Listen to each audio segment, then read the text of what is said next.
أعوذ بالله من الشیطان الرجیم بسم الله الرحمن الرحیم. Dear students, زم ستاسو ټیچر انجینیر کلیمالله ډایرکټر برایټ فیوچر انسټیټیوټ برخیله ملکند نه حاضر یم ستاسو سره د ایوش د لیکچر نمبر 29 کم کې چې مونږه د ماډیول نمبر 8 دویم نمبر لیکچر ریکارډ کوو او په دې لیکچر کې به مونږه د انوایرمنټ د پروټیکشن حوالې سره نور خبرې کوو. اولنی کې خو مونږه په تفصیل سره انوایرمنټ ډیفاین کړو، انوایرمنټ د کم خبرو په وجه باندې ډسټرب کیږي، بیا د هغې سره مونږ د هغې مختلف فیکټرز ډیفاین کړو، بیا د انوایرمنټ د پروټیکشن لپاره مونږ خبره کړې وه، ویسټ مونږ هغه ډیفاین کړو په تفصیل سره. دې پورې مونږ ویلو چې اولنی خبره دا ده چې مونږ د انوایرمنټ د پروټیکشن لپاره کوم منیجمنټ کوو، د هغې لپاره ضروري خبره دا ده چې مونږ هغه فیکټرز وپېژنو چې د کوم په وجه باندې انوایرمنټس افیکټ کیږي.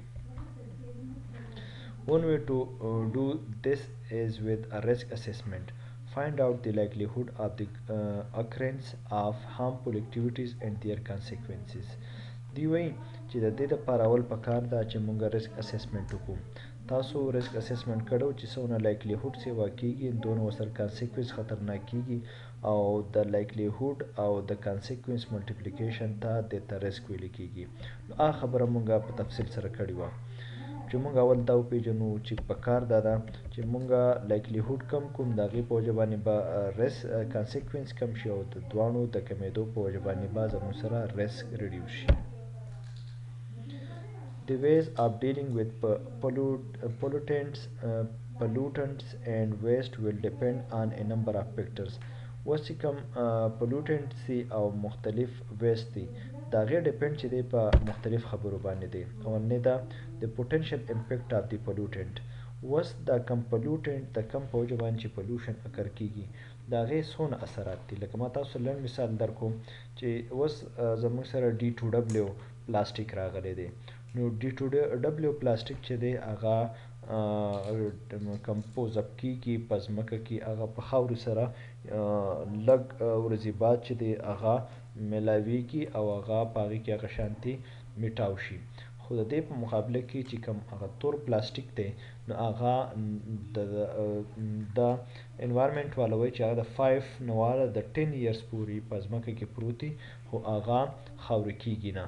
نو دا اوس داسې پلوټنټ دی چې د هغې په وجه باندې زموږ انوایرمنټ او دغه چې دی لینډ هغه زموږ تباه کیدی شي، د هغې په وجه باندې واټر تباه کیدی شي.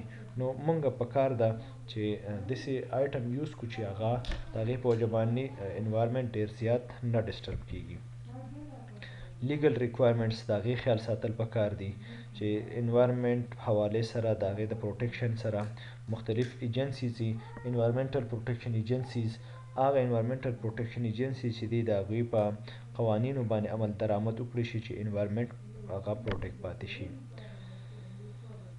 بیسټ پریکټس ډیولپمنټس مختلف داسې ډیولپمنټس وکړي شي چې د هغې په وجه باندې انوایرمنټ پروټیکټ شي. لکه فار ایگزامپل مونږ وایو چې یو فارسټري ایریا ده او هلته خلک لګیا دي مسلسل فارسټ وهي، فارسټ ختموي، ډیفارسټینګ کوي او د هغه ځان له د ایندھن بندوبست کوي. نو پکار ده چې مونږ هغې علاقو ته د ګیس سپلای وکړو چې د هغې په وجه باندې انوایرمنټ زموږه پروټیکټ پاتې شي. سټیک هولډر سوسایټیز کنسرنز بل دا دی چې مختلف سوسایټیز ځان سره په دې کې اعتماد باندې واخلو چې هغوی د انوایرمنټ د پروټیکشن لپاره خپل کردار ادا کړي. ویلیوز اینډ پالیسیز مونږ د دې لپاره داسې جوړ کړو چې د هغې په وجه باندې انوایرمنټ پروټیکټ پاتې شي. اکنامک ایشوز د هغه هم په انوایرمنټ باندې ډیپینډ دی، نو چې مونږ سره انوایرمنټ ښه وي نو زموږ سره به اکنامک ایشوز دونه نه راځي. When solving pollution and waste problem, the following hierarchy can help. و زموږ سره به کم hierarchy هغه help کوي چې مونږه دا ویسټ چې دی دا مونږه ډسپوز اپ کوو. نو پکار دا چې اول خو مونږه پریوینټ کوو، لکه مطلب د دونه پروډکټس استعمال مونږ ته نه دی پکار، نو پکار دی چې مونږه هغې نه ځان بچ کوو. دویم ریډیوس کو.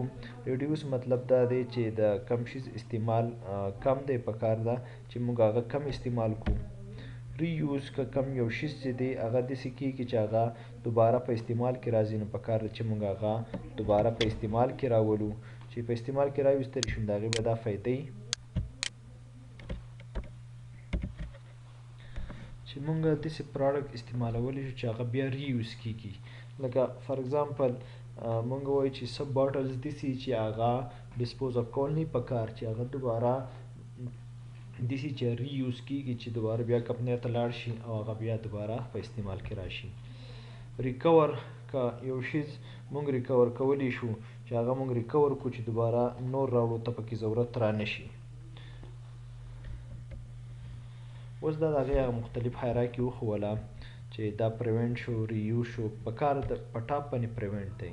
بس یو شیز استعمال نشته نو په کار دی چې هغه په استعمال کې را نشي. ریډیوس دی، ریوز دی، ریکور دی او ریسپانسیبلی ډسپوز اپ کول دی. If an incident occurs, your organization needs to have processes in place to respond and repair any damage. اوس که یو انسیډنټ اکر شي نو ستاسو ارګنایزیشن سره داسې پروسیجرز پکار دي، د هغوی سره داسې سیف سیسټم اف ورک پکار دی چې هغه په ټایم باندې ریسپانډ هم وکړي او که کوم ایرر راغلی چې د هغې په وجه باندې انوایرمنټ ډیمیج کیږي، انوایرمنټ تباه کیږي، نو چې کوم ډیمیجز راغلی چې د هغې د ریپیر کېدو هم کوشش کوي. لکه اوس په دې انوایرمنټ کې زموږ سره دلته دا یو آیل ټینک دی، د هغې نه څه لیکیج کیږي نو د هغې دپاره ریکوري بوټس راغلله او هغې ته یې مختلف کیمیکلز واچوله چې دا آیل چې دی هغه نور نه سپریډ اپ کیږي چې د هغې په وجه باندې زموږ سره انوایرمنټ نور نه تباه کیږي. نو د هغې دپاره دلته بوټس راغله او د هغې دپاره د ریکوري وسیلې کوشش کوي. نو دا هم پکار دی چې د دې په وجه باندې انوایرمنټ نه تباه کیږي. These plans should form part of your organization emergency procedure and be reviewed and practices regularly. دې په دې باندې ریګولرلی پریکټس کوي. لکه تاسو په پریویس لیکچر کې کتله چې دلته زموږ سره آیل چې دی هغه په واټر کې میلاو شوي او واټر یې کنټامینیټډ کوله، هغې لپاره دا ریکوري بوټس راغلله او هغه ریکوري وکړله. نو اوس دا زموږ سره سیف شوله، زموږ سره نور ریمینینګ واټر چې دی هغه محفوظ پاتې شوله. What are the main elements of an environmental management system? د انوایرمنټل منیجمنټ سیسټم چې دی EMS ورته ویل کېږي، انوایرمنټل منیجمنټ سیسټم. د دې EMS چې دی د دې زموږ سره کم مین ایلیمنټس دي. The best way to manage environmental risk is to have a systematic approach as when managing health and safety risk. د دې لپاره یو فارموله ده، هغې ته PDCA وایي، پلان ډو چیک اکټ. مونږ له داسې پلانینګ پکار دی چې د هغې په وجه باندې انوایرمنټ زموږه محفوظ پاتې شي. بیا د هغې لپاره هغه ډو کول دي چې کم پلانینګ جوړ شو چې په هغې باندې عمل وشي.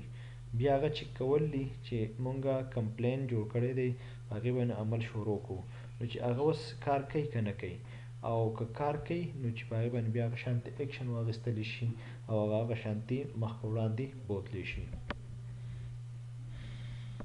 Environmental Management System EMS minimize your company risk associated with its interaction with the environment.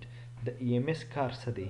EMS کار دا دی چې ستا د کمپنۍ چې کم اثرات دي، ستا د کمپنۍ چې کم اثرات دي په انوایرمنټ باندې چې هغه ریډیوس کړي، هغه مینیمایز کړي، هغه کم سے کم کړي.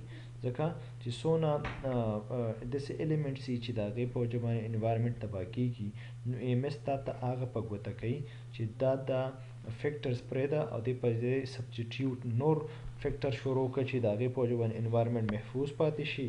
نو دا کار چې دا د EMS دی دیٹ از نون ایز انوایرمنټل منیجمنٹ سسٹم. Key benefits of an EMS can include اوس د EMS environmental management system فائدې څه دي؟ Getting a license to operate، تا ته به دې په وجه باندې یو لایسنس میلاویږي چې تو اوس دا کار پراپرلی په یو سیف انوایرمنټ کې کولی شي او که نه شي. Complying with the law، EMS چې کله مونږ امپلیمنټ کړو نو دا به د انوایرمنټل پروټیکشن ایجنسي د هغې د لا مطابق په هغه شانتې کار کوي، د هغې تعمیل به کوي. کنټرولینګ کاسټ، او د دې په وجه باندې به زموږ سره کاسټ چې دی هغه به کنټرول وي. Getting access to product and capital market، او بل دا دی چې پروډکټ ته او کیپیټل مارکیټ ته به زموږ رهایي اسانه شي. Improving relation with the general public، او زموږ به د خلکو سره تعلقات په دې په وجه باندې ښه شي چې زموږ یو پراپر انوایرمنټل سیسټم منیجمنت سیستم چې دی د هغې امپلیمنټیشن وکړو نو دا فایدې مونږ ته د هغې نه میلاو شي. امید لرم چې دې ځای پورې چې کوم لیکچر مونږ ډیفاین کو نو هغه د انوایرمنټل پروټیکشن دپاره زمونږ سره پای کې ډېر زیاتې ښې خبرې راغلې او هغه به تاسو being a safety engineer, being a citizen of your country او دغه شانتې د یو ښه شهري په تور باندې به خبرې تاسو د هغې کمپلاینس کوئ چې زما او ستا په وجه باندې کوم انوایرمنټ تباه کېږي چې هغه مونږ تباهۍ نه بچ کړو او مونږ ټول د انوایرمنټ د پروټیکشن دپاره د خپل حصې کردار ادا کړو. اوس ورکې چې د خپل ټیچر انجینیر کلیمالله ته په لوی الله سپارم د الله په امان.